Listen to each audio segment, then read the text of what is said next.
When anyone thinks about oil spills, they often go back to the Exxon Valdez, and there are certain large incidents like that where people immediately identify, but in point of fact, there are minor spills, of course, unavoidable spills through all of the time that we've produced oil. This current spill is, as we clearly hear reported now, is on an unprecedented scale, even surpassing the Valdez.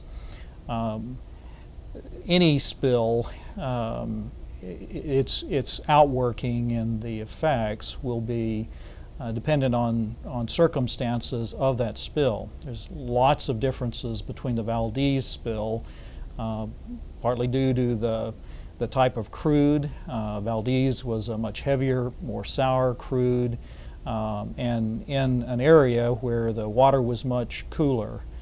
Current spill is released in deep water in very warm marine waters of the Gulf.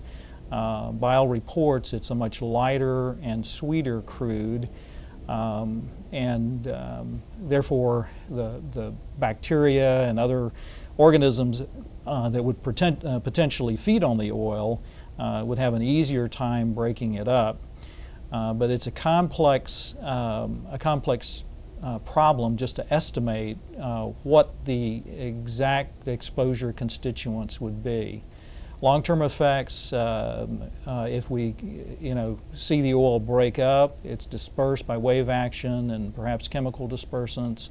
The natural ecosystem should handle it over time. The only question is how many people contact it during that time and in what form.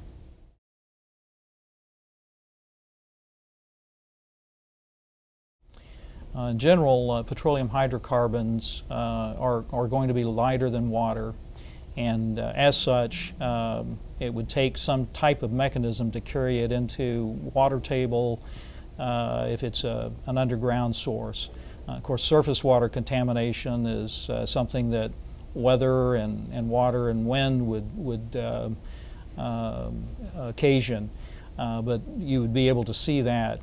Water treatment plants will move water through sand filters, and so the natural earth will filter groundwater. So just the fact that it was contaminated as it percolates through the soil, likely little residue, certainly the tarry materials would definitely come out. So the good news is there's standard monitoring of water facilities through most of the U.S., and that should be something that would be picked up by routine monitoring.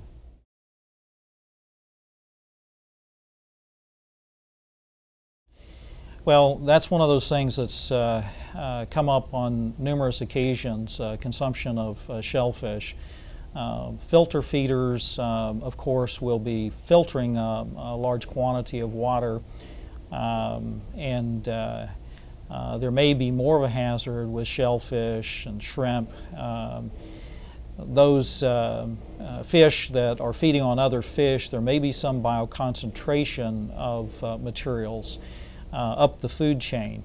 But we can speculate about that. Again, we're speculating about the composition of the materials that are out there.